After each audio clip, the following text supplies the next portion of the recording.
والذكر والتذكير والنفع والانتفاع والإفادة والاستفادة والحث على التمسك بكتاب الله وسنة رسوله صلى الله عليه وسلم والغاية الدار والضلالة على الخير في اتباع وجه الله وقضاته بكتبه وإخباره سبحانه وتعالى. رضي الله عنا سيدنا محمد صلى الله عليه وسلم. بسم الله الرحمن الرحيم.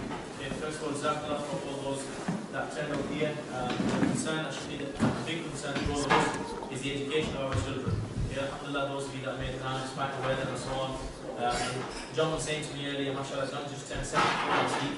He said if I could make it down, we can all make it down if the concern is big enough. Alhamdulillah, it is something that, you know, every single one of us in here would want our children to have an education that's the best that they can. Alhamdulillah, myself, being a father of a boy who's 2 days old now, alhamdulillah, I can relate to that concern.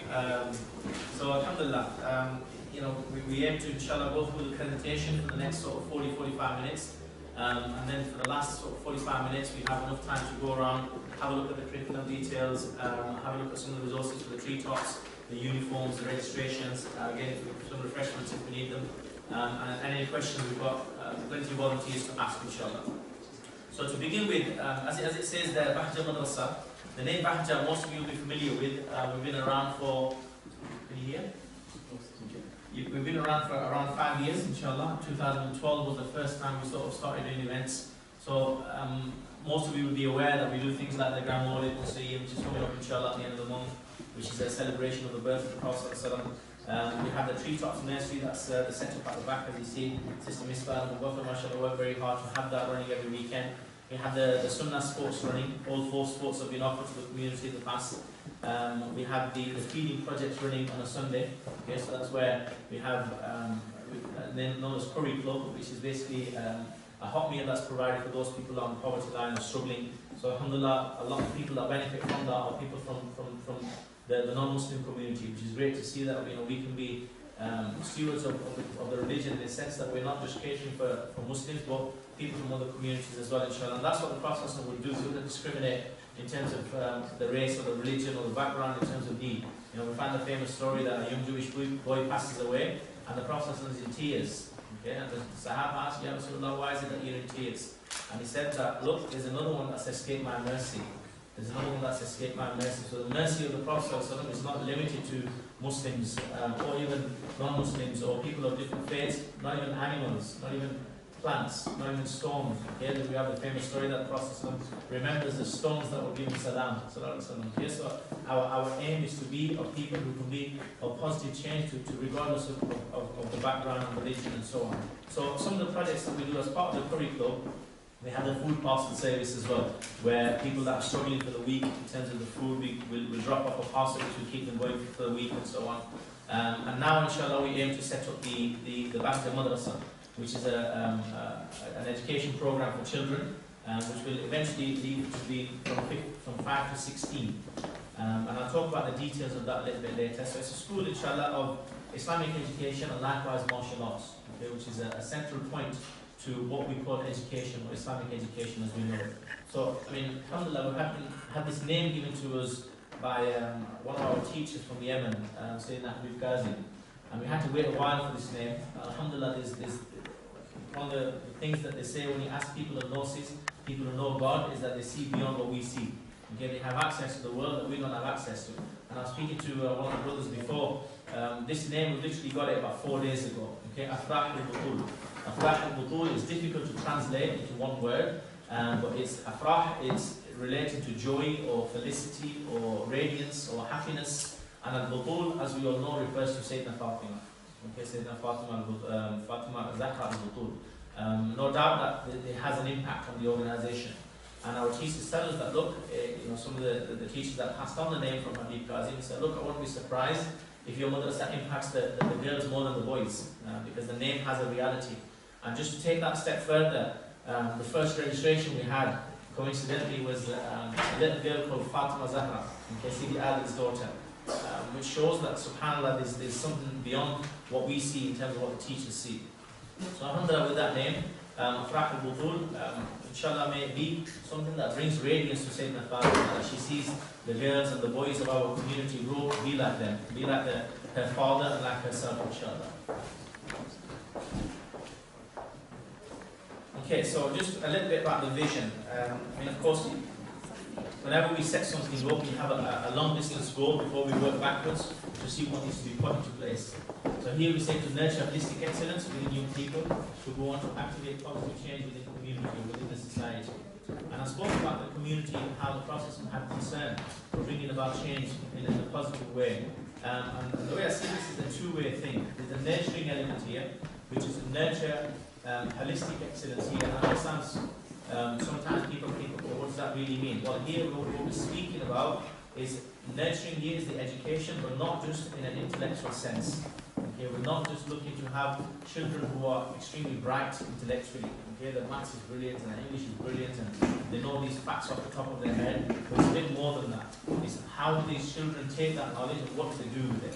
Okay, so we look at their moral excellence. How are they with their morality? You know, they're people of honesty. Are they people who have values? And we'll speak about the values a little bit later. Are they people that will have respect for the parents? We're not just going to get children to know the facts about the rights of the parents, but to work on the impact within their lives, inshallah, for them to act upon that, inshallah. Likewise, social excellence. Okay, so what does that mean? Is that we nurture them to become children who make a difference to the community. So likewise, with some of the other programs that we have set up, like the feeding program, like the food parcels and some of the other things that we do, we get them involved with that so that they understand what the words that are taught in the class really mean. And this cannot be done unless there's role models in place. We always speak about that, you know, practice before you preach. And inshallah, with the team of people that we have, we're very confident that we can deliver that. We're people that, inshallah, these are people that live the religion. We look around, alhamdulillah, people that in here, most people know the volunteers that are involved with the organization. You know, the people of sincerity, inshallah. Up to this day, the last 5 years, not a single person has received a penny for the work that they do. And we know there's people here that have sleepless nights, they work long hours after work and so on. And that's not us to say we want credibility for that, it's for the sake of Allah subhanahu wa ta'ala. But that's the greatest reward you can have for that. But inshallah, to nurture that excellence, you know, whether intellectually, morally, spiritually, you know, connecting it back to the Prophet. And when I spoke about the spirituality just through the name, you know, it's all about that. If we weren't about the spirituality behind the madrasa, we wouldn't have waited 6 weeks for a name. And the fact that we haven't got a logo with that, being honest, that's where we're at the moment. We could say, okay, we need a logo for the open evening. No, we're going to wait because spirituality is important to us. Where does the name come from? The names have realities. If they didn't, then Allah subhanahu wa ta'ala wouldn't give us names to call it by. It'd just be anything that we wish to choose. Okay? So there's a serious effort on developing children, not just intellectually, but beyond that, with the spirituality, with the morality, with the social side, and the physical. Okay? The physical is absolutely important, as we often neglect that. And times that we live in, you know, look at the statistics that come about with health. I know we're feeding you biscuits as well tonight, so that doesn't help, a bit contrary to that. But alhamdulillah, there was an option to take dates as well, which is a sunnah food. But the point is, part of that physical development is your diet, is the sunnah sports that will go with it. And likewise, to accommodate that on the madrasa, we'll have the sunnah snacks as a break time, so the children become aware of what the sunnah of the Prophet was in terms of food. Not just the way he walked and the way he talked, but also what he ate and how he ate and so on, inshallah. And then the second aspect of once you've done the nurturing, is not just that we become people who are stationary, that we've taken that knowledge. Because as soon as you take knowledge, our scholars tell us that it has a zakat upon you that you have to pay. There's a twofold thing that you must pay back on it. One is that you put it into practice. So that's, you know, embedded within the teaching across the curriculum. Whenever we teach one subject, we don't forget the other. So even, for example, through the sports, there'll be a part of the curriculum will be that they learn the spirituality behind that. They learn the hadith. For example, we have a book at the back you can have a look at, the 40 hadith of archery, which is the 40 statements of the Prophet about archery. So the children are not going to come in and shoot arrows and go home. They understand the value behind that. And what did the Prophet say about archery? Okay, we'll speak about that a little bit later, inshallah. And then the idea is that once you've implemented that, is that you pass that on to the others. That's the second thing you pay zakat on, the knowledge. Implement and then pass that knowledge on. Okay, and here passing on doesn't just mean verbally. Okay, they say da'wah could be done through just your actions. And sometimes the strongest da'wah is through the actions. For example, we have a man who converted thousands of people into Islam. And these people converted just on the back of this man, going to village after village and just baking bread for people. That's all he did. He didn't say come to Islam, Islam is this, and the theology teaches you this, and fiqh teaches you this. All he did was bake bread for the poor people. And people became Muslim on the back of that. Indonesia, We have the biggest nation, Muslim nation in the world. How did they become Muslim? 6 traders from Yemen went over. That's all they did. It was that their manners and their akhlaq, through the trade that they carried out, that these people became Muslim. Okay, so it's about activating that positive change within the society, that you don't become stationary people. The word activate is key here, is that we become people of change. Like the Prophet ﷺ, one person that came into a society that was dead, people were worshipping idols, you know, the people were killing their daughters, their children. There was, you know, nudity around the Kaaba, astaghfirullah. You know, the women didn't have any rights. This one man comes all of a sudden, and here the difference between a prophet and a messenger is that a prophet can receive that knowledge, but it's not ordered to convey that knowledge. But a messenger has to go out there and convey that. And that's the rank of the messenger is greater than that of the prophet. So here the aim is not just to keep that, it's to how you pass that on, inshallah. So inshallah we'll give children opportunities to do that. We'll teach them, we'll nurture them how to be able to put that into practice. We'll give them opportunities to set up projects, inshallah. We'll give them opportunities to have different facilities to access, people to connect to. We'll work with different organizations to be able to put that into fruition. So the vision is the end goal. That's what we want to be, inshallah, is to create children or young people who are making a difference in the community. Okay? And the community here is not necessarily just local, a few houses. The community could be an international community. The point is that we think big. It's not about limiting ourselves. Our children are the future of the world, inshallah. It's how we nurture them to affect that. They're going to affect it one way or the other, whether it's positive or negative. Okay?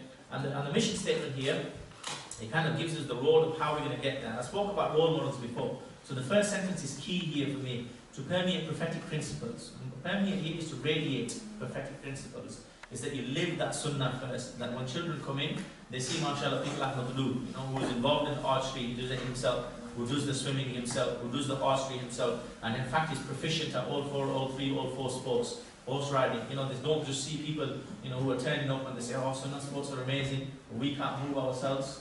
But there's people here that the aim is that just like the children are expected to have a broad and a balanced curriculum, our staff will do as well, inshallah. There's 2 ways we could go. We can have a setup where we've got specialists. One person does Arabic and goes home. One person does his archery and goes home. But no, the model is, inshallah, that all the teachers, as part of their professional development, is that they're able to deliver the whole curriculum across the board. Okay, so we want our teachers to be nurtured as well, so to speak, so that we can live that prophetic principle. Okay, how to live the sunnah process.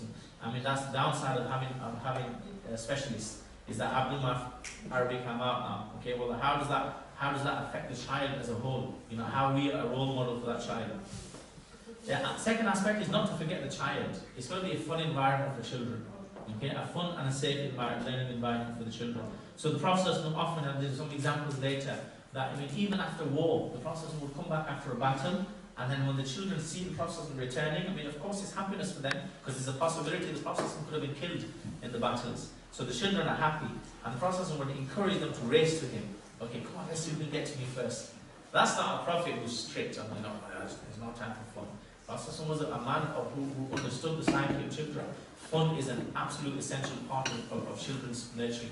They say happy children learn. Okay, and children learn from people that they like.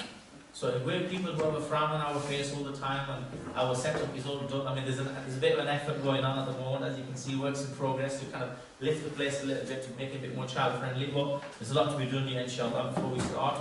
But the point is, it needs to be a fun and an engaging learning environment for the children. And part of that engagement is to have facilities in place that the children are used to on their daily basis. So, for example, we have the community screens, inshallah, that we aim to install, with actually install in the building, which need to be installed and so on. We have, in terms of the sports, up-to-date equipment. Okay, we're not, like the mats, for example, that you see to your left. I mean, we're not bragging here, but they're worth £4,000.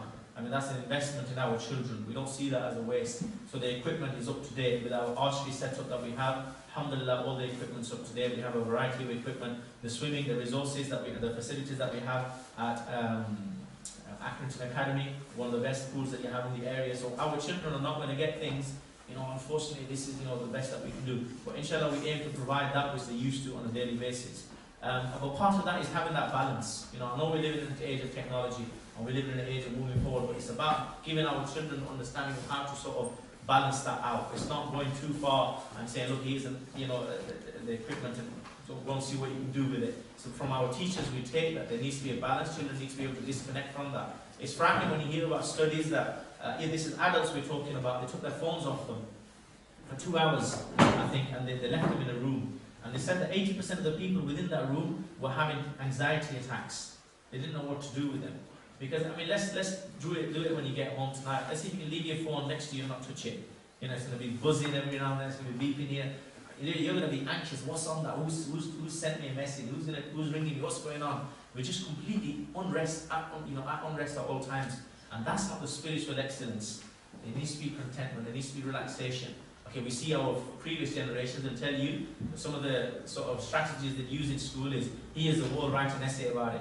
You tell the children that today, it's like, oh, you're not going to have that children sat there for more than 2 minutes, never mind have them sat there for an hour writing an essay. It's about building that sort of contentment, that that relaxation within them, so that they can sit there and be content and be relaxed, as opposed to being physically, because that's how media works now. You look at cartoons, for example, it's boom, boom, boom, four shots per second or something that they have. That's how it works, unfortunately. So we need to unplug them from that to an extent. So it's about having that balance to give them, to deliver the education in the best manner, but at the same time, unplug them where we need to unplug them. Okay, so it's important to have that balance.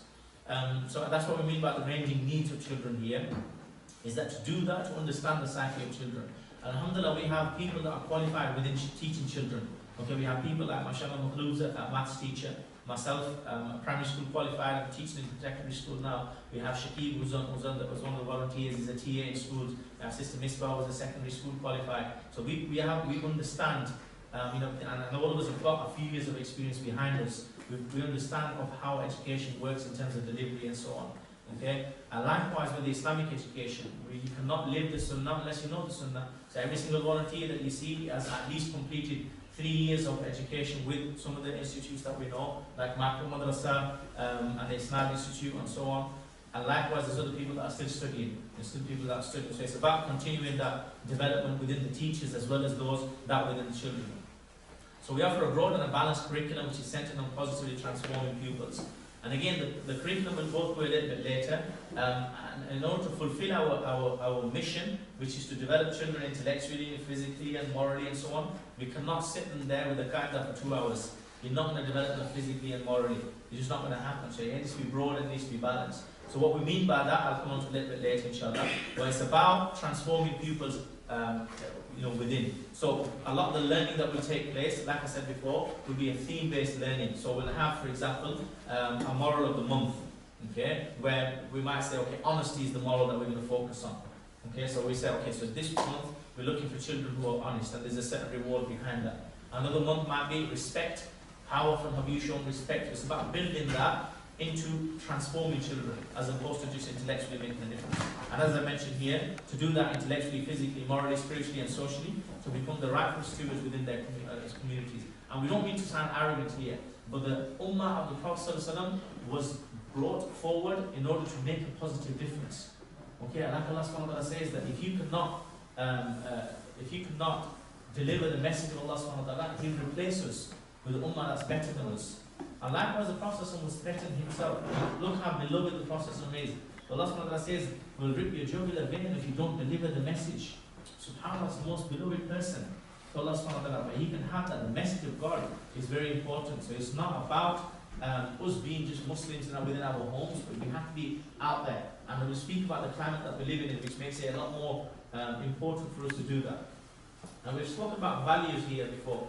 Alhamdulillah, we've come up with 8 values that are going to be key to children in terms of the madrasa that we're going to be promoting. So as you can see there, mercy. The Prophet said, so that we have not sent you except as a mercy to the mankind. Okay? Lil Alameen here is mankind, but Lil Alameen means everything within creation except God. Sent you for everything within creation. So the Prophet was even sent for the fish in the sea. In fact, there's a name that they have in the sea for the Prophet. I believe it's Yaqudus. Is that correct? Yaqudus is the name that the fish called the Prophet by. In the heavens, they call him as Ahmad. We upon earth, we call him as Muhammad. So mercy is an absolute essential part. That's what he was sent with. And like Allah subhanahu wa ta'ala says to the Prophet, had you been harsh with them, you would have drawn them away. Had you been harsh with them? And look in Surah Al-Duha. فَأَمَّا السَّائِلَ فَلَا تَنْهَرْ. The Prophet was trying to speak to one of the leaders of Quraysh, and he's trying to tell them about Islam. But an old man comes to him, and he was asking him for something, and the Prophet he was trying to give his focus to a leader of the Quraysh, and the Prophet just looked at him, just a slight glance, and Allah subhanahu wa ta'ala rebukes the Prophet in a beautiful way. Okay? As for the one who comes to see you or ask you for something, don't turn them away. Okay? So here, mercy is absolutely essential. We're not about turning people away. Second is unity. And unity here is not, again, within the community of that we live in. It's about, across the board, the international community. We're people who join hearts, not separate hearts. That's what the Prophet came with. Okay, even look, the people of Medina, when they came to the Prophet, Aus and Khazraj, they weren't Muslims at the time. They asked the Prophet to come and connect the hearts at that time. Okay, so it's about, being people of change, but to connect people, not to disperse people. And honesty, as we spoke about before, an essential part. Famous hadith that the man comes to the Prophet and he says, Ya Rasulullah, give me one thing that I can take away. Okay, that I can't do anything else, give me one thing. The Prophet said, just don't lie. Go do whatever you want, just don't lie. So this man who used to drink and used to do all these things, I thought, okay, I can do anything I want, but I'm just not going to lie. So when it comes to the middle of the night and let's have a drink, he's thinking, hang on a minute, if I drink now, my wife's going to ask me tomorrow, I'm going to have to lie to her that I don't drink, I have to put this away. He comes to another sin. If I do this now, and people might ask me tomorrow, just that one thing of honesty completely transforms this man, and it becomes a man of, and that's the wisdom of the Prophet. Okay, so honesty is absolutely essential, and it's something that children understand. It's a simple one. It's not. I mean, you might say unity. What does that really mean? What do I have to do? For honesty, if we said to children even as young as 6 or 7, be honest, they'll know what you mean. They understand lying at the age of 7 onwards. They understand how the mind works. Then we speak about aspiration. That the Prophet was a person who was known as mutafa'il, and he was always optimistic in terms of achieving what he could achieve. And likewise the Sahaba, look, had they never dreamt that they could change the world, they would never have changed the world. Okay, you have to realize in the Sa'id al they go to Iraq, they build Iraq. Okay, they build these cities, they build these great places. Like in, he went to China.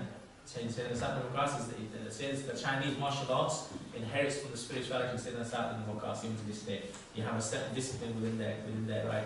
But these Sahaba went out and changed the world. It's about aspiring to be, be something. We don't, people have limited aspirations. When we did the 3 years at Batul Madrassa, where he said, what's your aspiration when you leave?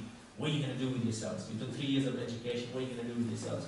Someone was like, I'm going to be a good Muslim, I'm going to be a good husband, I'm trying to make a change in the community, I'm going to do this. I said, all of you don't have an aspiration. You have no aspiration in life. You don't want to achieve anything. It's about thinking big. It's about thinking like Sayyidina Ali, for example. He mentioned when they chose the first Khalif, Sayyidina Abu Bakr, and this is not to be taken in a negative way. Sayyidina Ali said they came to the tree and they didn't pluck the fruit. Okay, meaning that they came to Sayyidina Ali to choose the leadership and they didn't choose him. Meaning he felt he was fit to do it. Not, and Sahaba don't have egos. He didn't say, I should have been chosen. He followed Sayyidina Abu Bakr to the T. Okay, no problem. But he believed in himself. It's about aspiring to think that, look, the job of the Khalif is not a little one. It's just to lead the whole Muslim world. And he felt he was fit for it. So it's a fine line between confidence and arrogance. But aspiring to be something, but at the same time, what we speak about here as one of our next value comes up is modesty. To temper that with modesty. The next one is mastery. And here, mastery is an often sort of neglected word. And especially in our current education system that we have, and that's the main difference that we have with the Western education system that we're used to, and some of the leading education systems like the Finnish system. What the Finnish do really well is that they master the basics of the education. So you see them scoring the highest level in terms of these standardized international tests. So if you look at Finland's education, it's always the number 1, 2, or 3. Okay, and they don't necessarily do all the work that we do. Their teachers don't necessarily go through what we go through, but the results are still a lot higher. So what's that? It's about mastering the basics that we give our children. And that's the thing here, is that we don't, and there's 2 ways you can go here. I mean, Khan Academy is a famous modern sort of tool that people use, and he's known as someone who's a leading sort of thinker within education. And he says there's 2 things that you have within education. You have something that's fixed and something that's variable. So at the moment, with our current education system, the fixed thing is that the time that children are going to spend on something. What's variable is how much they understand of that. So for example, you're going to be in year 4 for a year, you're going to move on to year 5, you're going to move on to year 6 and year 7. But what we don't really worry about is how much of that content within year 4 you understood. They won't keep you there because you haven't understood it. You have to move on to year 5, and move on to year 6. And you could have a child doing his GCSEs and might not understand the basics of division. It's possible. And look at our grammar. It's a prime example. Some of us, if we say, okay, what's an adverb? Someone's going to be scratching a bit after what's an adverb? And that's something that's taught in year 2 at the moment nowadays, okay, with the grammar focus. But we go through school education, we still don't know what an adverb is. So there's a problem there, because we've gone through what's fixed is the time that you spend on everything. What's variable is the knowledge that you finish with. The Khan Academy proposes that what we need to do is master the knowledge that we've been given. Let the time be the variable one, and let the content be the one that's fixed. That you must learn that content. So if it means that, for example, our Quran system is going to be set up in a way, alhamdulillah, what allows us to do that is the small class sizes. So we'll have 15 in a class for under 7s with a TA. So it's 1 child per 7 children per 1 child, per 1 teacher. So 7 children per 1 teacher, inshallah, or 7.5 to 1 teacher. This is a TA and a teacher of a class of 15. What that allows us to do is, if a child needs more time to learn their, I don't know, the rule of Gunna, we'll give them more time, inshallah, because they can work on an individualized program. As opposed to a child who knows his Gunna, then the second week, we can move them on. Okay, so we could technically have a child who's doing year 8's work, or an 8-year-old's work, whilst the 6, because that's where they're at. It's about being able to cater for that with the right sort of setup. And inshallah, we aim to have that. And that's part of something that we're not going to budge on. Okay, even if it means that it affects the pricing or it affects the timing, something inshallah that's central is that we're going to try and keep that. The fixed thing here is mastery. One of our values is to master the knowledge, the basics, and only then you can build on that. Otherwise, we have shaky sort of foundation, we'll never really understand, we'll get exposed at some point, which is often what happens. And the Khan Academy speaks about that at certain points people don't understand algebra, is because they haven't had the basics. There's nothing that you can't do. There's nothing that, even some of the highest things within chemistry and stuff, it's not impossible. You can do that. And a lot of people using his material online, they become people of, of regard within their science, within their subject. The next one here is modesty. Like I said, the aspiration and the mastery and all that, it needs to be tempered by modesty. Modesty in the sense of humility, and modesty likewise in the way we are as Muslims. Okay, the haya is what? Nisfa liman. It's half of your faith is modesty. And the Prophet said, if you don't have modesty, go and do whatever you want. Okay, go and do whatever, meaning that you don't really have anything. Okay, if you're someone who doesn't feel shy, and it's one of the hadith that in the school that I work in, one of the 40 hadiths that we have in Tawheedul, is that, I think one of the recent ones that we did, is that if you're not somebody who's shy, if you don't have modesty, then go and do as you wish. Okay, go and do as you wish. Because you don't have anything that you feel shame about. And we promote that in children, not just like, you've done something wrong, we're going to punish you. But we give them opportunities to question, I've done something wrong, it's time for reflection, it's time for remorse, and we move on from that, inshallah. And then action, I've spoken about this before. I know it sounds like a bit of a word, action, movie kind of thing, but it's about relating back to the knowledge that we've learned. It's about activating that, or doing something with it. It's very important. And finally, devotion. That the devotion to the religion that we have. And you only get that when children actually love the religion.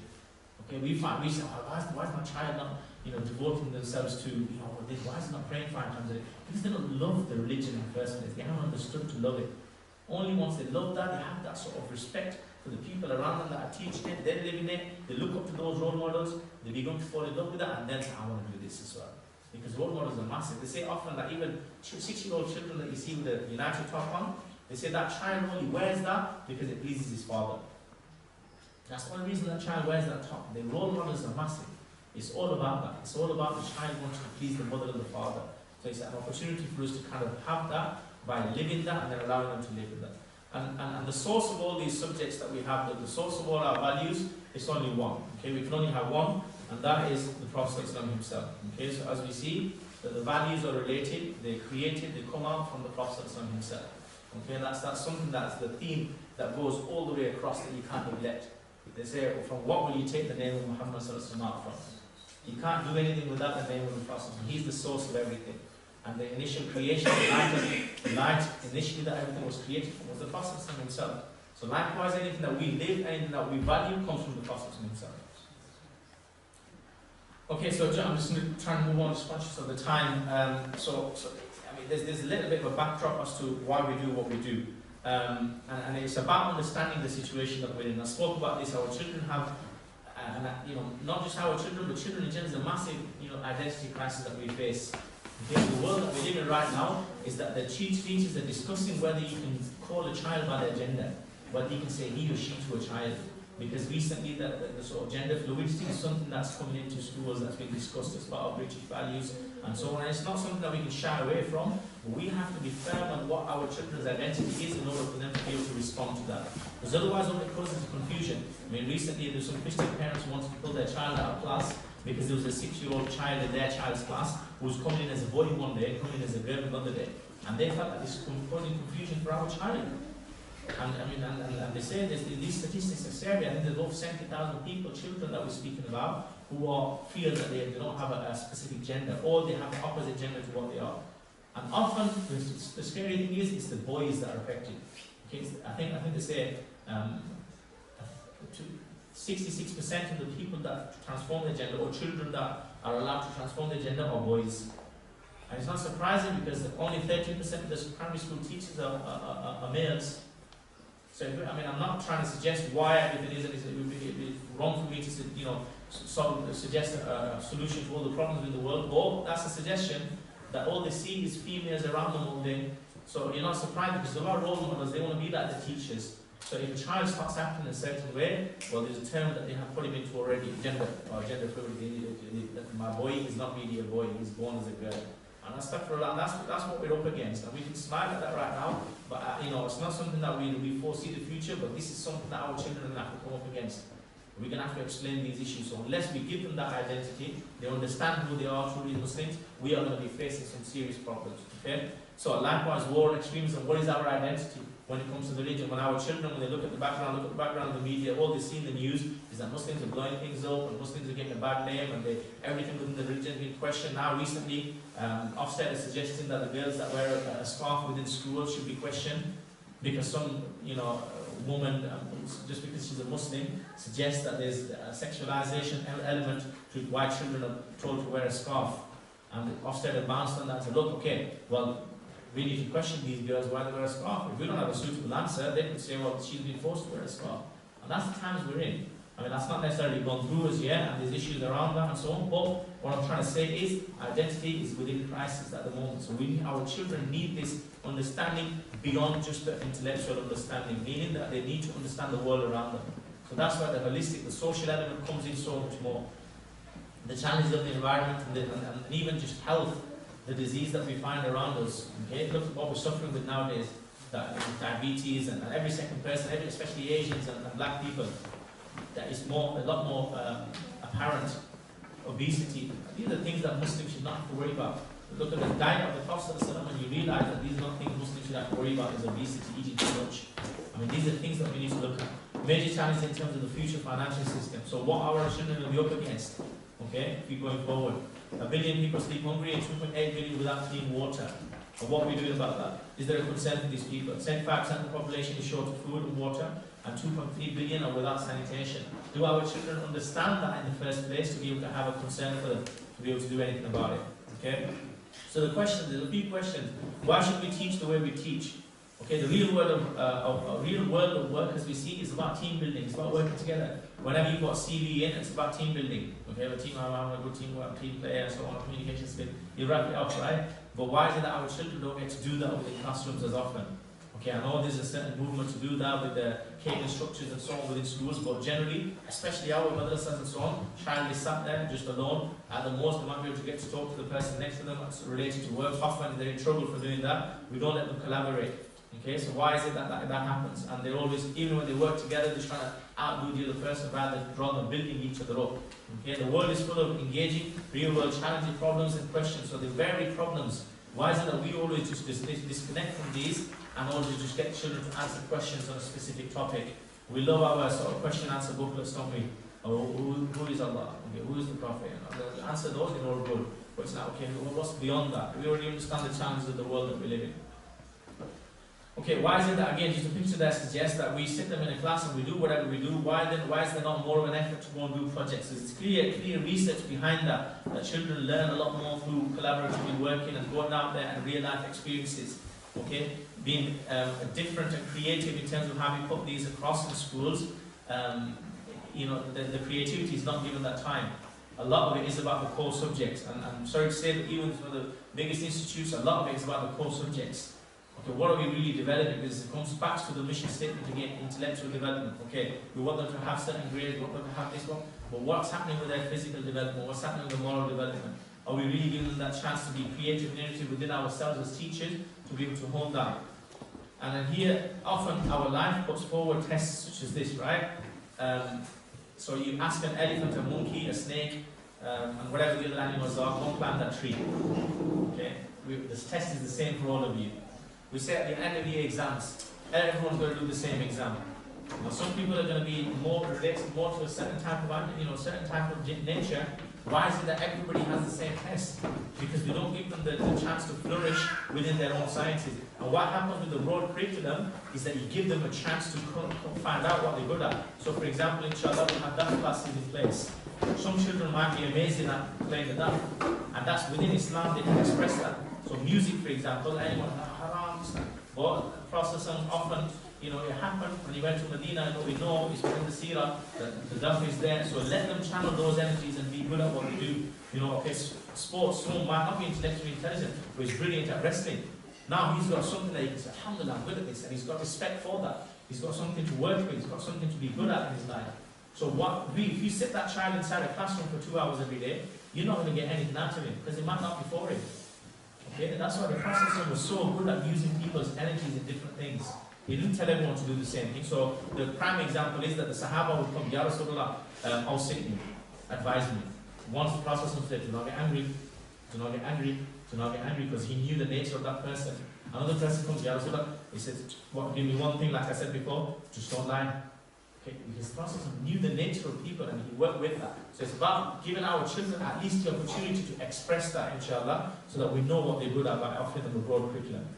So again, in terms of the intellectual development, the holistic model, the holistic excellence I spoke about, again, we've spoken enough about the intellectual, the spiritual development. Just to give us a core idea, what is intellectual development? It's core knowledge. It's being creative with the work, critical thinking. It's not just giving them facts so that they can regurgitate, but it's about getting them to be able to analyze things, what's right, what's wrong, what's my position on that. That's linked to our identity as well. Okay, well, I've got this problem, for gender, for example, this is where I stand, I'm going to choose this. You need to be able to empower children to be able to think critically. And that critical thinking is almost only given a chance to when you get to university level. I mean, to be honest, for me personally, that's the only time I started, giving two sides of the opinion kind of thing. We used to learn in English, okay, you should put PWE, point evidence explanation, but it's only until university you give two sides of the story and you choose your own view, and that's when you get the highest marks. Critical thinking is absolutely essential. And if you can do that in our children from year 6, from the age of 5, 6, 7, don't worry about their academic education. They'll be getting a lot more than what you aim for. It's not just the madrasa that we're looking at, inshallah. The children, if they are developed holistically, it'll impact their life within every range, within every aspect of their life. Whether it's academic education, whether it's their sort of relationship at home, whether it's their relationship with their friends, whether it's their connection to their to their peers in school, at work, and so on. Don't worry about it, inshallah. Then spiritual. Faith is a central part of where we get the spirituality from. Reflection. Giving children time to think and sit and reflect. How often does that actually happen? Because you're bombarding them all the time. To be able to give them a setup, for example, you see the treetop setup at the back, that there will be a station-based exercise. So the Montessori approach is that the children come in, they have certain things that they can choose to do, and they take care of their own sort of responsibility of what they need to do. So you're giving them that sort of empowering them to take charge of their own learning. Okay, and at the same time they can reflect on what they need next and so on. Awe and wonder. They say 1 moment of reflection is better than 50 years of worship. Do we teach our children to go out there and look at the snow?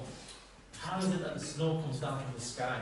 It's the same thing. How does it? They can impact. They can start teaching them about the seasons. So you look for opportunities to teach children through the nature around us. Okay, so it's about experiential learning as we go on to each other. And contentment. I spoke about this before. Our children are fidgety children. Unfortunately, we can't say, you can sit down for 5 minutes, you can't sit. And we talk about in schools, we bring down their attention span, the statistics that get given to you when you're training to be a teacher, that children, it's basically their age plus 5 minutes. That's the only time you'll have them for attention. Forget about it after that. So you reduce your lesson to 10 minutes. I can only give 10 minutes, or he's only 6, so I can only teach him for 9 minutes now. He's only 10, so, and you base it on that, where you're coming down to their level. Why are we not trying to increase their attention span by teaching them certain strategies to do that? Because they're not content. They're not at rest. If they're fidgeting with electronic devices all the time, there's this going on, there's that going on, cartoons on, all this stuff, they don't get that time for themselves, they're not going to be content. They're not going to be people who are focused, so we can work on that. Morals, we spoke about that with our values before. Physical, of course, the Sunnah sports is a central part of that, but I spoke about the diet, the Sunnah snacks, even within spirituality, within resting. You know, Haseeb, mashallah, is in charge of the resting. In part of the curriculum that is set up, working very hard with that, with Eddie, who's the sort of Lawrence and Eddie who come together, part of the BWA, okay, British Wrestling Association. The work behind that is about putting together a curriculum where part of it is the hadith side of it, is the nutrition side of it. So these children, they're not going to become good wrestlers unless they sort their diet out. So that's going to be part of that, inshallah. Growth, you know, with children, I mean, likewise with our safeguarding policies that we have in place, if there are certain issues that we pick up just like schools, we'll do something about it. We'll speak to parents, there'll be a liaison, inshallah, with that. And growth in general, not just sort of physical growth, but growth in terms of the holistic element. Safety, of course, is a massive part. Whether it's the child understanding the safety with the exercises, the activity, you know, general road safety and so on, to beyond that in terms of the health from the deeper issues that we face. And fitness, of course, that's going to be an element of the physical aspect. And then social, identity I've spoken about before, being peacemakers, okay, global awareness of the world that we live in, communicating, being able to communicate that across, and leadership. People, mission statements suggest that to become the rightful stewards within their communities. The people that our children learn leadership skills to be able to impact the community around them. So, education, holistic level, not education. It's not just about getting to the head. And I think I've spoken enough about that. The emphasis on exams and rote learning kills the creative impulse within our children. If we keep bombarding, 6 times 6, 7 times 7, 9 times 9, I was like, good, you know your times table. What am I doing? Children, honestly, when you teach maths to children, they know the times tables, but applying that is another skill. Okay, they don't know how to apply that. What should I do with this now? We don't answer the why as to why they're learning. So inshallah, with the setup that we have, the way we work it is that vision first, working backwards from that. I could have said, right, we're going to teach them Quran, we're going to teach them Islamic studies, we're going to teach them this, fantastic. But it's about understanding where we need to be and then working backwards from that. So children, likewise, need to know that. What's the bigger picture? Why am I learning this in the first place? What's the answer the why behind it? And if you look at Bloom's taxonomy as well in terms of the learning, the highest thinkers, the most intellectual people are the ones that can answer the why. Okay, and even organizations that we come across. Okay, you have organizations that you work for, they answer the what. What do you do? I work in the police force. What do you? I go out and I make sure there's no unruly behavior and I do this and this and this. It's what? Okay, well, how do you do it? We do that by having teams of people out there. We do this, we do this. How? We can understand. So the highest ethos that you want to bring within the organization is why. If people understand why we're doing what we're doing, then there won't be an issue picking up litter off the floor if you're a teacher. Okay, there won't be an issue if you're a cleaner in the madrasa to look after children after the time that you finished.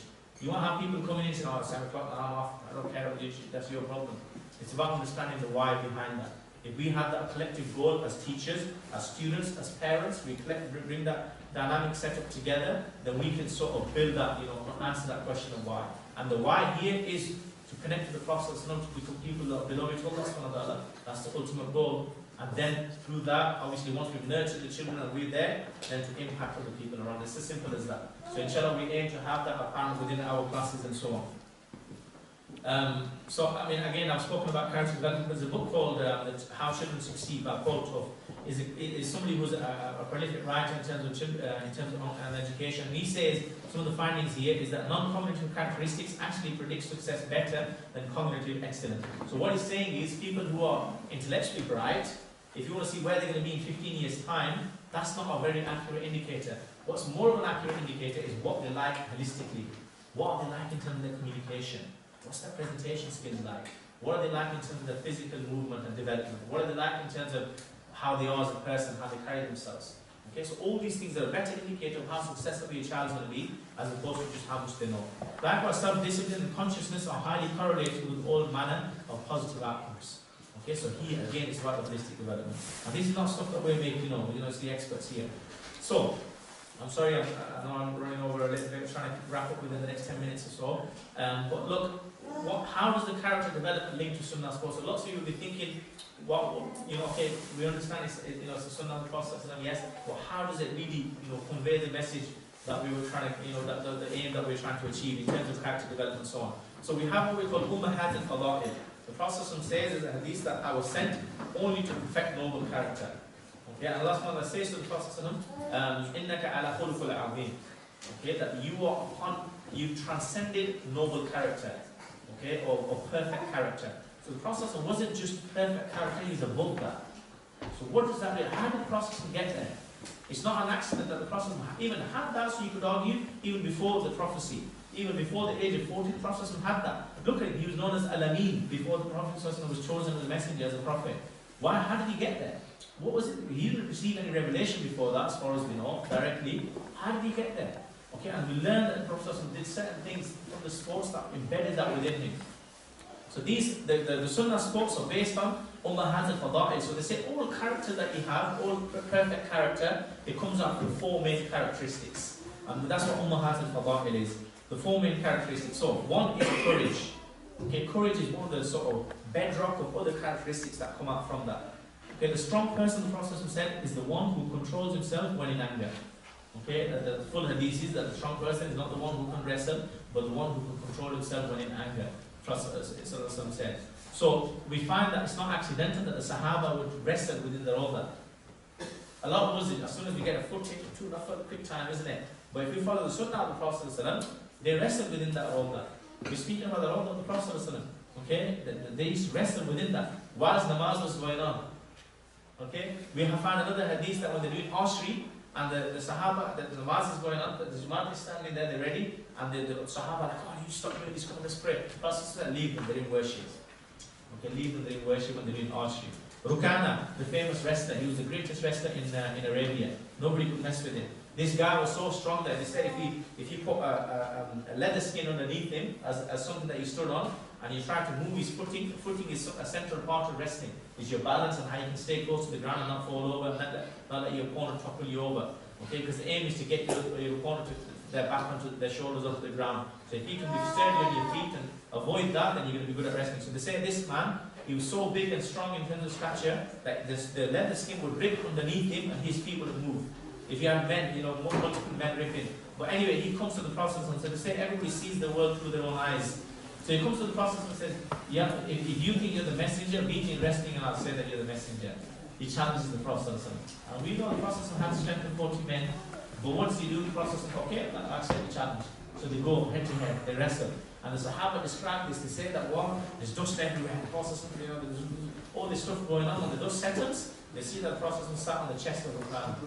Okay, and Rukana is like looking up thinking, okay, you know what, one more time, let's go one more time. I slipped or whatever, makes an excuse. So they go again, second time, the wrestling, all this dust going everywhere, dust settles, and then what is it? The Prophet was up on the chest of Rukana the second time. And then they say, look, one last time, let's go again. Okay, third bow. Same thing happens, same result. And the scholars speak about it, say, okay, what was going on? Was Rukana's arrogance given to him? One opinion is that it wasn't, because people of that martial arts, they have the discipline. It wasn't his ego, but what he was doing, he was learning from the Prophet. How is this man getting me down? Because I'm the best learner we've beaten before. Okay, so the Prophet wrestled. Okay, he wrestled. Sayyidina Hassan and Hussein, famous story, that he finds Sayyidina Hassan and Hussein wrestling when the Prophet comes to the house of Sayyidina Fatima. And he comes and he sees that Sayyidina Hassan is wrestling Sayyidina Hussein, his grandsons, and he comes and he starts supporting Hassan, who's the oldest of the 2 sons. He says, go on Hassan, yeah Hassan, go ahead. And Sayyidina Fatima walks in, she's like, Ya Rasulullah, oh yeah, you're my father, why are you supporting the elder one? Because Sayyidina Hassan was slightly older than Sayyidina Hussein. You'd say that with your own children, so why are you supporting the older one? Nikki is sport girl, you'd say that on here. So he's like, why are you supporting the older one, not the youngest one? The Prophet says, but look, I'm supporting the older one because Jibreel has descended from the heavens to support the younger one. Okay, so I'm balancing it out. And there's a sound that the scholars speak about. They say that when the Prophet watches wrestling with Sayyidina Hassan and Hussein, he makes a certain sound. It's like something that hits your soul. And everybody probably has a different sound for that. But they say, the scholars tell us there's something along the lines of, something that hits the soul. Something along the lines that really touches the soul of the Prophet. This is not a trivial thing. If we as Muslims think, we're wasting our time wrestling, we're not paying for that. SubhanAllah, if your goal is to reach the way of the Prophet, then we're telling you he's the central part of the Prophet's life. That his own grandsons are doing it. If it was trivial time, say, what are you wasting your time for? He encourages them. Not only he's there, say there's really coming from the heavens to watch this wrestling match. Okay, so it's the sunnah to even watch wrestling. Okay? So again, how we're going to work it is that, as I mentioned before, we're going to be associated with the British Wrestling Association. Hasib's is already qualified level 1 coach, and is moving on to the qualification for level 2 as we speak. Inshallah, is also being trained over the BJJ, Brazilian Jiu-Jitsu, which is they say one of the closest arts to how we know the process needs to conduct his wrestling and so on. But that's, I mean, the details of that are on your leaflets as well that you'll find, inshallah. And as time goes on, closer to the dates, we'll provide a full curriculum as to how it's going to work, inshallah. Okay, the second characteristic that's central to other characteristics is justice. Okay, and that's linked to swimming. So the Prophet said, the Prophet himself, I spoke about how he developed these characteristics that before in prophecy. He learned to swim at the age of 6. He said himself, I learned to swim in the wells of Banu Najjar. So that's basically in Medina, one of the tribes in Medina. He learned in those wells at the age of 6. And they say that the Prophet would swim and then he'd dive as well. Okay, so sibaha, swimming, and aum was the diving. The Prophet, they say, he preferred diving as opposed to swimming. Okay, but look at the word sibaha. Those of you that have any Arabic background, the word sibaha is from the same root as subhanallah. Or we say subhan. It's the same thing. Sin baha is the root of the word. Sibaha, sin baha. It's about the glory of God. We're not just, it's not a trivial thing that you're having a swim and you'll be fitter. It's about glorifying God within water. And they say, how does that happen? What swimming does for you is that it creates a just balance within the body and the soul. Okay, that when there's all this tension that we have in terms of our connection with the world, when we're tense, we're not able to navigate the water. When we relax and we let go, we connect to the water, we're at one with the water, and it allows us to float. And when we let go of the world, that will channel us to be able to let go of the world in terms of our relationship with God, and we become one with Him, inshallah. Okay? Again, we're going to be following the Amateur Swimming Association award scheme and the MPTS, which is the National Plan for the Teaching for Swimming award scheme. And again, there's going to be details of that. Batul at the back will give you more details if that's what you want to find out. Temperance and horse riding. The fastest rating horses that are alive today, they all go back to the lineage of the horses at the time of the Prophet. And even ask the people who are in horse riding now, they call it the grade 9 or the grade 7. I forget the name, I think it's either grade 7 or grade 9. What happened is that there's a flock of horses running away from the Prophet, and the Prophet called them back. And only 7 of them or 9 of them responded to the call of the Prophet. And they say the greatest lineage today that we have of horses goes back to the lineage of those 7 that responded. Okay, even today, I find out from people in horse riding horses that the Arabian horses are the best horses in terms of breed and so on. So the training, Imam Ghazali says that training of the lower self is like training the horse. The way you learn our children, our program that on the horse riding is not going to be set up for just going and doing horse riding. It's about nurturing, it's about rearing the horses as well. So they learn how to navigate, get their way with the horse. And then they're able to learn that with their own self as well. And the Pony Club Awards and so on will be the part of the under 7s award, and then the 3 or post 7 will go on to more of the horse riding and so on. Wisdom and archery. So on the authority of Sayyidina Jabir, who narrated that the Prophet said, teach your sons shooting of the arrows. And in Arabic language, when it says sons, it's not specific to a gender. Okay, it's speaking about children in general. Often you find that the hadith of the Prophet that the best thing a father can give a child is a good education. The scholars say it's not just the father, it's parents. Okay, often, and in Arabic we have a system that if you use a pronoun which is masculine, you can use that masculine pronoun for a mixed gender. So if there's 2 people, and I use the pronoun for the masculine, which refers to the male and the female, meaning that it's not specific to fathers, and it's likewise not specific to sons, so it's for archery as well. So Sayyidina Nusayba was a great archer and a horseback expert as well. He mastered the art of that. Okay, and we have other Sahabiya as well. Hani, Sayyidina Hani, I forgot to mention that she would wrestle with Sayyidina Ali, and she'd often beat Sayyidina Ali in wrestling. So often we ask, is this for girls or not? What's for boys is for girls. I mean, obviously we'll take care of that in terms of modesty, of course. It's going to be the focal point, so the girls will be trained by females, instructors and so on within a setup where there's no males and so on. And likewise the swimming setup that we have, alhamdulillah, with even the adult, for the ladies, there's a setup in January where it's just going to be for the female instructors only. It took us a while to get that in place. But alhamdulillah, we'll take care of. Obviously, we understand the importance of the segregation and all the sort of modesty issues that may come arise. But inshallah, it'll be done within the right spirit of the Islamic principles. Likewise, Sayyidina Sa'd ibn Waqqas is the greatest archer out of all of them. The greatest archer. And they say he's the one that's buried in China. I spoke about this before. And then there's many stories about Sayyidina Sa'd being the greatest archer amongst the Sahaba and so on. Imam Shafi, and they say, for example, he said that I took to two things. I took to knowledge and I took to archery. That's the two things he did in his life. They said, what's the relationship? Why would he do that? He said, what was Imam Shafi famous for? Does anyone know? We know he's one of the 4 Imams. What was he famous for? What was the good thing that he had? Anyone? Photographic memory, right? Imam Shafi just memorize everything. He was once sat in Imam Malik's class, and he's like, Imam Malik's teaching him, who was one of the 4 Imams, and Imam Shafi's like doing this with his hands. And Imam Malik's like, hang on a minute, 2 hours into the class this is. Imam Shafi's doing all this. And Imam Malik says, what are you doing? Stops him. He says, forgive me, Ya Ustad, but I'm just memorizing or committing to memory what he's saying. He goes, really? Okay, stand up and tell me what I just said the last 2 hours. So the students were witness to this, that Imam Shafi regurgitates, says every single word that Imam Malik said to him in our 2-hour class. And he has this photographic memory. Then one time, he forgets something. So he goes to his teacher and says, what's happened there? Why have I forgotten something? So his teacher says to him, I forget the teacher's name, does anyone remember? So his teacher says to him, that have you done anything that that may be against your character? So he says, yes, one thing happened. There's a woman walking on the street, and her cloth, her trouser got stuck on some thorns, and when I glanced over, her lower shin was revealed, and I glanced and looked away straight away. But he said, look, for you, even that's a sin. Although for us it's not a sin to have one glance and turn away, it's not a sin. If you kept looking, that's a sin. But then Imam Shafi affected his heart to the extent that he forgets something. Okay? But what's the correlation between archery and his intelligence, his intellect? They say that Imam Shafi was such an archer that if he shot on the wall, he'd be able to write his name accurately. Muhammad Idris ibn Shafi, he'd write his name. 10 out of 10 in terms of the targets. We get 1, we celebrate for a week, right, in goal. But he never missed the goal. That was a precision. So they say there's a direct correlation between archery and accuracy. It's about the wisdom, it's about the intellect. And then the third thing they bring in is the Arabic language. Okay, so there's the Arabic, archery, and accuracy. Those 3 things is what links to precision. Imam Ali tells us that somebody asked him, what sharpens your memory? And said Imam Ali, he took something from the Prophet ﷺ that he never used to forget anything after that. But he said 5 things improve your memory. One of the 5 things he said was the Quran. And we know that the Quran is revealed through Arabic.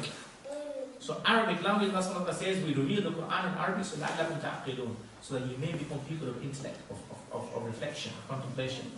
Arabic language is a very, very important vehicle. Alhamdulillah, we have that on the curriculum as well. Alhamdulillah, we're lucky enough to have, there's 3 or 4 of us that have got degrees, in terms of the Arabic, we're fully proficient in being able to teach. In fact, myself, I teach Arabic in the high school, and we cater to be able to deliver that to a good level. Hasib, mashallah, has been away to Yemen to be able to teach that. Some of the other guys who've done the 3 years on the micro have done basic Arabic. So, alhamdulillah, we're able to provide that as something. So, the point we're trying to make is it's not something that's come together accidentally. There's a lot of efforts gone in, inshallah, and we hope that the effort's sincere for it to have an impact on our children. So Archery GB Awards is what we're going to be linked with, inshallah. So education is not Listerine. They say there's Listerine is a mouthwash that was released. And when they released it, they realized it was sour, it tasted horrible. So they said, how are we going to market this? People are just not going to have it. So they came up with a marketing plan that I hate it, but I love it. So they said to people, if it tastes bad to you, then it means it's working. Okay, so good is bad, bad is good for you. If you hate it, then it means it's working. Keep going with it. What we're saying is, education doesn't have to be like that. Okay, we don't have to hate it for it to work. And often we express it as something, it's just going to be done. It's have to memorize your times tables. That's how it is. Yes, we understand Islamically times tables have to be memorized, and there's a memorization. We're not going to neglect that. We're not going to go completely with one system. Inshallah, we have enough understanding from our teachers Islamically. Inshallah, trying to find the balance. That memorization is important. Like we know certain Sahaba memorize the Quran, the virtues of memorizing the Quran and the du'as and so on. And, we have that in place. But what we're saying is, it doesn't have to be done in a way which is laborious and which is not interesting for children. So fun, like I said before, is a crucial element. The Prophet and children. So I spoke about when the Prophet come back from war, children would race to him. Okay? Children singing for the Prophet when he came from Mecca to Medina, Afrah al Batul, a famous nasheed. His grandson during the khutbah, look, what does he do? The reason why the khatib in the khutbah stands up and then sits down for a little while and stands up again is because when the Prophet was doing khutbah, Sayyidina Hassan Hussein came running to him to the extent that, look, khutbah is going on. In Jummah, you're not supposed to speak at all. You know, he's supposed to say Sallallahu Alaihi Wasallam during the khutbah, silence. And our scholars tell us that you're getting trained to be able to sit in the company of the prophets when you're told to sit still. And so here, sitting still is a goal for us. We need to get our children to be able to sit still, because they're not going to sit in the company of the prophets if they can't sit still. Okay? So here, the Prophet sits down for a little while because he wants to keep his children, his grandsons happy. It's about happiness of children. And subhanAllah, there's a gate in paradise, there's 8 gates. One gate, Bab al-Farah, is just for those people that make children happy. So if that was your goal in life, alhamdulillah, you've achieved paradise. You enter through Bab al-Farah. And likewise, humor in Islam. We have a Sahabi called Sayyidina Nu'man ibn Amr. Anyone that knows about him will know that there's many different stories that are related about him. One, for example, he would play pranks on his father-in-law. Okay, so his father-in-law was blind. And so what he would do is that his father-in-law stood there once and he needed to relieve himself. So he says, is there anyone that will help me to go to a private place so I can relieve myself? So Sayyidina Nu'man, he sees the opportunity, so he takes him. He takes him right in the marketplace. He goes, you're good now, do it here. So he sits down and then people stop and say, look what you're playing like this and that. And Sayyidina Nu'man, and the news got back to the Prophet, look, this is what Sayyidina Nu'man's done. And the Prophet said, that's Nu'man, leave it to it. So I know it's supposed I shouldn't have done that to his father-in-law, you know, it's not good etiquette. But look, the point is, there's room for humour within Islam. The Prophet himself, if you don't like that example, the Prophet himself, that what? There's a case where Sayyidina Anas, the Prophet sent him to go and do something. Sayyidina Anas, being a 10-year-old, he forgets, he stops playing with the children. The Prophet goes from behind and covers his eyes. Yeah, Anas, and then he realizes, I was supposed to do something. They didn't rebuke him, but they say that Sayyidina Anas, in his 10 years of service with the Prophet, never once got rebuked by the Prophet. That tells you the character of the Prophet, but likewise Sayyidina Anas never did anything wrong.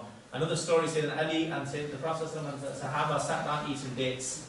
Okay, they sat there eating dates, and they say that they just sat there eating, and they say Sayyidina Ali, just as a little prank, when he eats the dates, he puts the date stone next to the Prophet. So to say that he's eaten the most. So he's like, so the date stones are building up, and there's loads in front of the Prophet.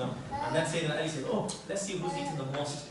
And then they look around and say, the Prophet has got the most date stones, he's eating the most. The Prophet turns around and he goes, let's see who's even eating their date stones. Okay, so when they look in front of Sayyidina Ali, there's no date stones there, meaning that he's eating his date stones. There's humour was there, it's part of that. And likewise in the Batul Madrassa, when they were digging the trenches, they were singing, the Sahaba were singing. Okay, say as Ahl al-Ansar wal-Muhajira, Allahumma barikna fil akhirah, something along those lines. There was a song that they had, they used to sing the sheet. And Shah's going to be part of that on Thursdays. Inshallah, we'll have a celebrative sort of assembly which includes the Mawlid, and next week we'll be taught how to sing and be able to do the sheets and so on. Experiential learning.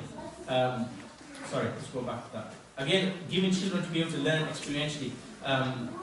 Again, it's about providing the right environment to be able to teach them within the opportunity that's given, as opposed to sitting them in a classroom. So the Prophet will always make use of opportunities to teach people. So he says to a young group of Sahaba, he says, do you want to see a man of paradise? They say, yes, yes. If you tell them, so he looks like this or he does this, he said, look, over there's a man of paradise. And this man's walking across. So the Sahaba's like, why is he a man of paradise? And then leads them to it. Look, empowering them to be able to learn and do the critical thinking themselves. The Sahaba, one Sahabi goes, I'm going to follow him. So he follows him, he says, he asks him, can I live with you for 3 days? It was an open environment at that time. They used to live with each other, go into their houses, without knocking and all that kind of stuff. In fact, having a door was seen as a bad thing in those times. Free access to the house of a friend.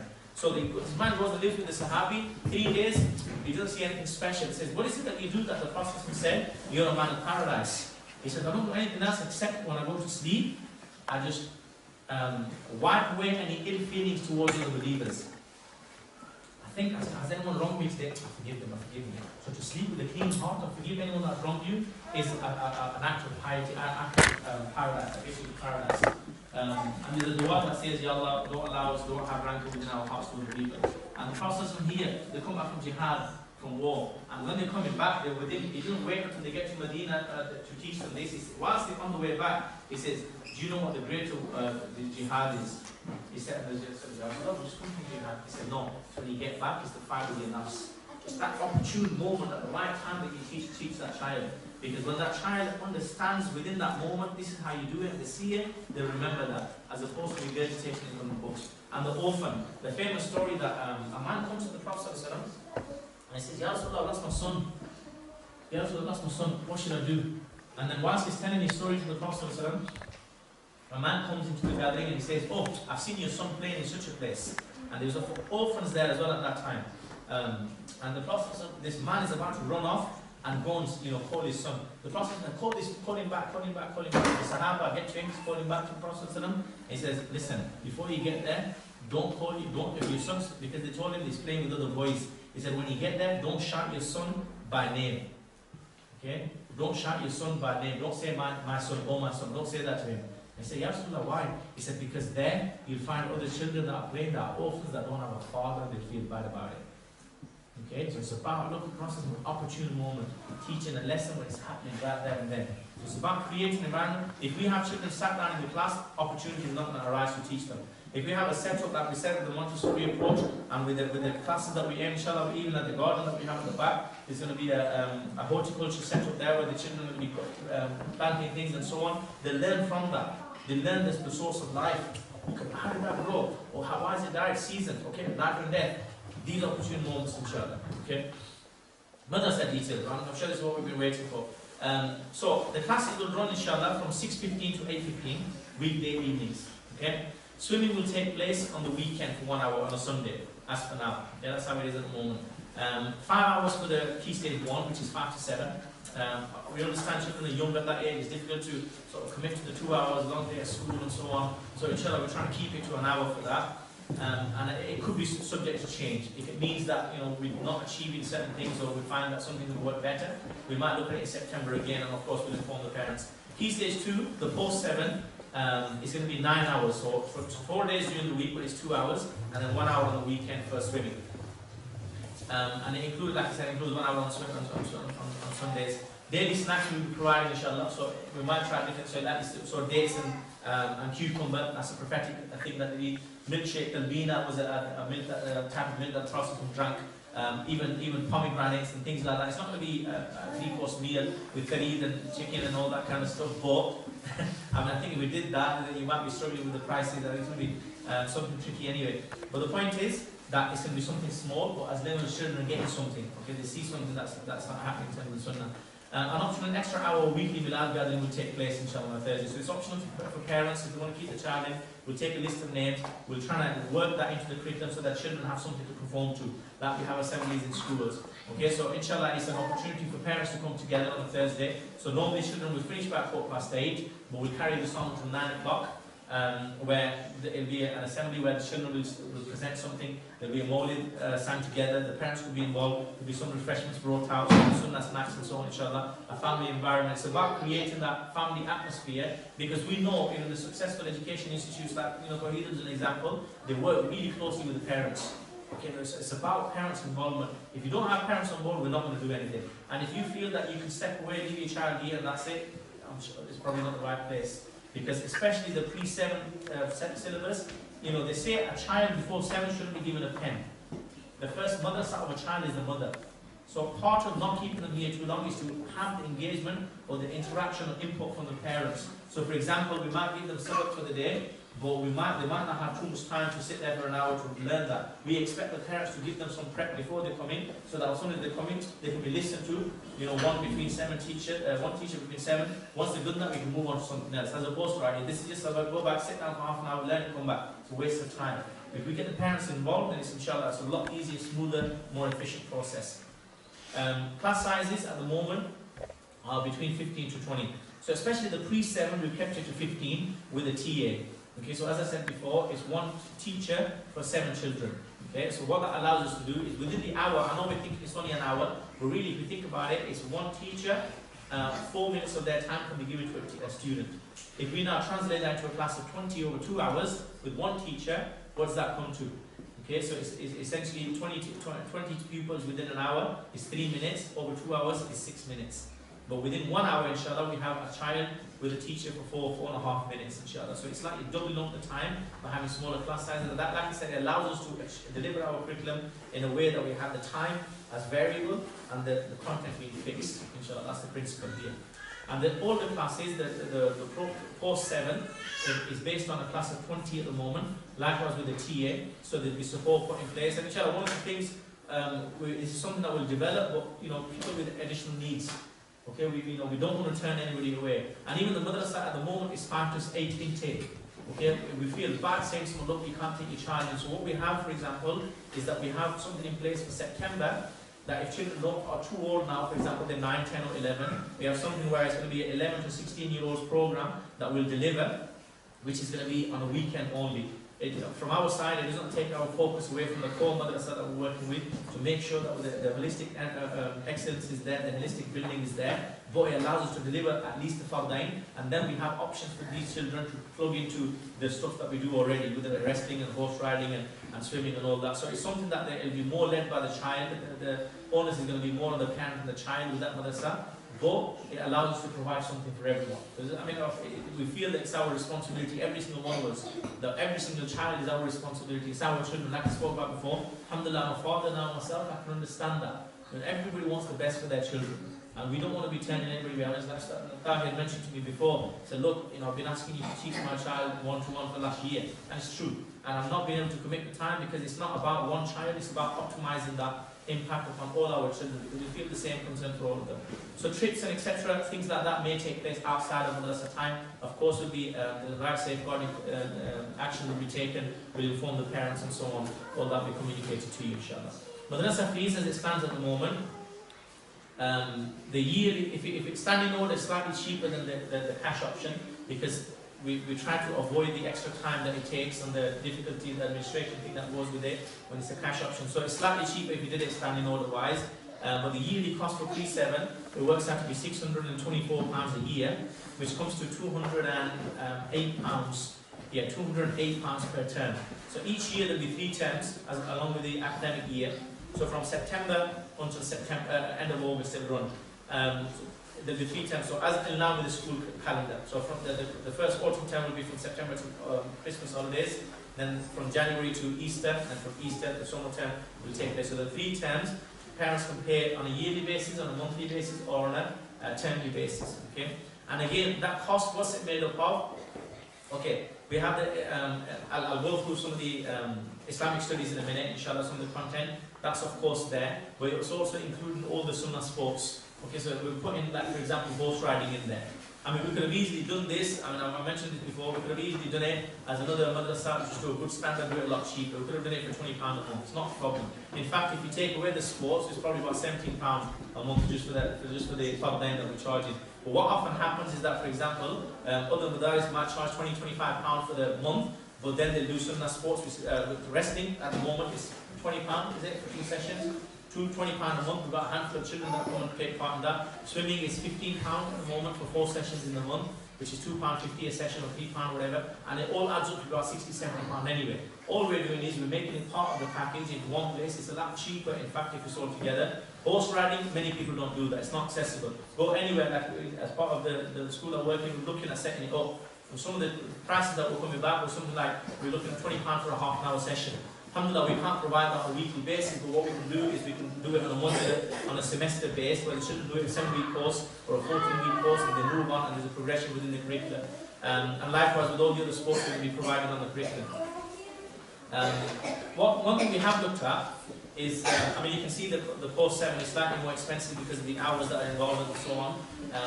But the pre-7, bear in mind that the class size is smaller, because the children at the younger age, they need a bit more sort of, what's the word? Monitoring, you could say. You know, they need to keep an eye on the safeguarding and all that. It becomes a little bit trickier with less staff. So one thing we have done, we're conscious of the fact that, I mean, in fact, 1 or 2 parents came and said, look, I've got 3 children. What are we going to do about that? I'm going to have 3 children, how am I going to afford that? So what we put in place is a sibling discount. So the second child is 10% off, and the third child onward will be 15% reduction on that. And again, it's not to get more people to sign up, but it's about making it affordable for people. This could well be, if we notched it up, we could be talking towards, you know, £80 a month. Like a lot of the other institutes, for example, Abu Hanifa is, you know, something that sets the standards. I think their fees is £760 yearly fees, and they don't include the sports. That's just the madrasa itself. So we provide the madrasa as well as the sunnah sports, but cheaper than that. Okay, so I mean, I hope that enough has been done with the organisation to realise that it's not a profitable institute that we're setting up. It's a non-profit organisation, so anything that's a surplus will go back into the curriculum that the children will benefit from. And finally, the opening year, it's only going to be 2 terms. Okay, so the opening year is going to be 2 terms. So if it's £206, £208, it'll be £416 for the opening year, for the pre-7. And you can work it out from the first time. You divide that by 3 and times it by 2 to get the 2-term cost. But all those details will be in the admissions policy. You can have a look at the website, inshallah. I'm conscious some of the children are getting agitated. They're doing really well to listen. Alhamdulillah, for nearly been an hour now. Anyway, finishing off, some of the key features of the madrasa. Holistic education, I've been banging on about that. It's all about that. It's all about developing children from a holistic perspective. Sunnah sports, I mean, even Abu Hanifa don't offer that. It's not that we're benchmarking against that, but to be honest, it's seen as a symbol of excellence when it comes to madrasas. Often it's rated as the best one in the country. But Sunnah sports are not part of their program. Alhamdulillah, we provide that. Fun learning environment and in the right environment in terms of the times that we live in. Small class sizes. Arabic's going to be taught as a language. So if you look at the curriculum, we're not going to be teaching them from the Quranic Arabic. There's an understanding that if they learn the language, they'll understand the Quran with that. Okay, so it's conversational to begin with. And we're able to deliver that with the resources and so on, inshallah. Highly qualified teachers, like I said, best of both worlds. Qualified in terms of the academic side, and likewise in the Islamic studies side. Parental involvement. So inshallah, we're looking at an online thing at the moment to have parents involved with that. At the worst case, we'll have something where there's a complete interaction with the parent on a weekly basis to see the progress of the child. There'll be reports sent home, inshallah, and then likewise we'll have parents in to keep you informed. Open door policy, you can come in and whatever needs to be discussed, you can book an appointment, inshallah. We can sit and speak about whatever you need to speak about. Professional organisation with a strong management. So alhamdulillah, we departmentalise it in a way that the management is taken care of by a certain team. It's not one person doing everything and missing, forgetting something. There's a safeguarding and a management person in place. Tariq, mashallah, is your point of contact for safeguarding and management and finance and all that. Alhamdulillah, he's got a background in accounting. So we've looked at who's suited to what. Alhamdulillah, we've tried to put people in the right places. Although he's done a lot beyond accounting over the last few days, mashallah, Allah bless him. But anyway, extracurricular activities. So that's things like your duff classes, things like bringing in storytellers, things like nasheed, building children up to be able to sing. Things like trips to engage with the animals. So part of the, we said on the curriculum of the leaf that it says there is connecting with the nature. We're beings that need to be in the nature. So connecting children with their plants. So we've got space at the back. We'll set up bring people in from horticulture professionals who can set things up for us, and we'll have some sort of setup where children are involved in the plantation of plants and they can see the growth and so on. Likewise with animals. We're maybe that we're bringing people from outside or animals from outside, or we have certain regular trips or sort of set up with other organisations around the area where we can do that. Strict safeguarding policies. So inshallah, again, something that we're looking at, we're adapting the building to be able to put those in place. So for example, there'll be a bell outside, not anyone can walk in. The badges have been placed for sort of visitors coming in and so on. We've got anti-bullying policy, all the staff are going to be DBS checked, and all the other sort of fire safety policies and all the things that go with it, inshallah. Equal opportunities, it's not something that's for a certain denomination, not something that we sort of discriminate on. And even the sports program, if even people from other faiths, if they feel they want to take part in that, we're not going to stop them. Okay, because that's part of our children being able to kind of understand their place within society, if we're going to live within that, to be able to get the opportunity to interact with people of different faiths and backgrounds and understandings and identities, to be able to get better at that communication and the social development. And likewise, health and safety is obviously at the forefront of everything that we do. Alhamdulillah, I know I've talked a lot, unfortunately we had a lot to cover, there's probably stuff that you still got questions on. If there's any questions on some of those things that I mentioned, inshallah, you can ask now, or we can go away, carry on with some of the refreshments, and there's people around to ask questions. But just quickly, if anyone's got that sort of question, inshallah. So as I mentioned, the timings are going to be between 6:15 and 8:15. So what will happen, sorry, I don't know where it's gone now. What will happen is that it'll be 2 hours between 6:15 and 8:15 for the 7 to 8 year olds, and it'll be 1 hour either from 6:15 to 7:15 or 7:15 to 8:15. And if people feel that my kid's bedtime is at 8 o'clock, then we can try and accommodate that and put them in the 6:15 to 7:15. The only thing is we have a madrasa that's already running at the moment, so we're limited in terms of the times that we can offer. Going forward to September, it may be that we can offer other times, inshallah. But at the moment, it's been 6:15 to 7:15. So it's 4 days, Monday to Thursday.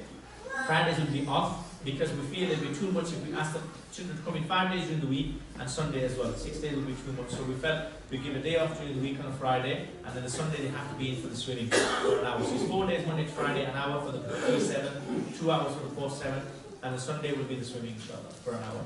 And the resting will take place within the time during the week. Any other questions? The wrestling will be for the youngsters as well, won't it? Yes, and of course when we say wrestling, we don't want 5-year-olds to be slamming each other on the floor, right? There's a proper syllabus in place with the BW, that will have maybe gymnastics to begin with, certain fitness exercises and so on, you know, about the fitness, and then they move in gradually. It's not meant, like I said, Hasib's qualified to know the right sort of time, the right relevance for children to do the right things. So I mean, inshallah, likewise, the groups qualified in all the other sports, at least to a level 1. And for example, swimming, we have a level 2 coach coming in. Is it level 2 or 3?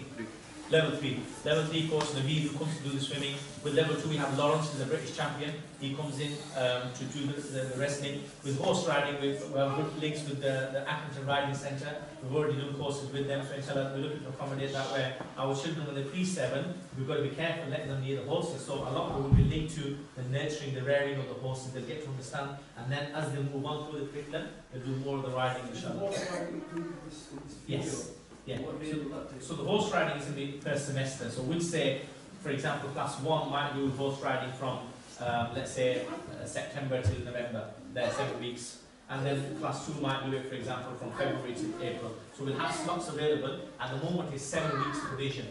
So it's 7 weeks at the moment. So that they get an insight into that, and child will build on that. Moving forward, we want to give the option to parents to be able to do it on a more regular basis. So there's something called, what's the 6-month course called? No, it's going to be part of the pony club, so there'll be different award schemes.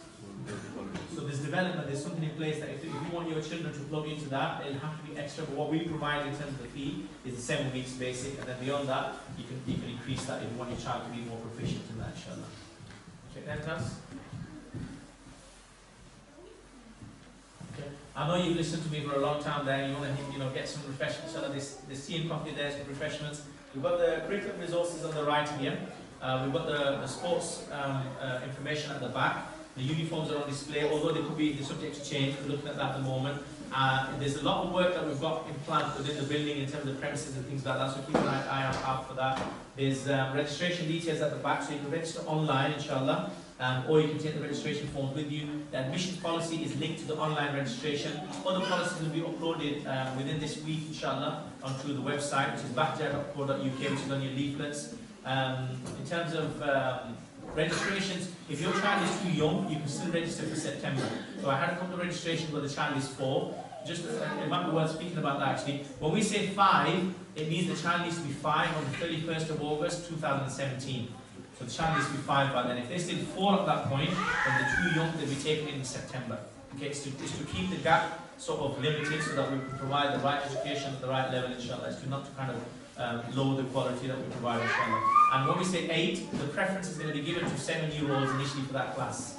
But if the space is available, we've got the 8-year-olds in there. Again, we don't want to go too far beyond the size of the country. Anything else, Vicky?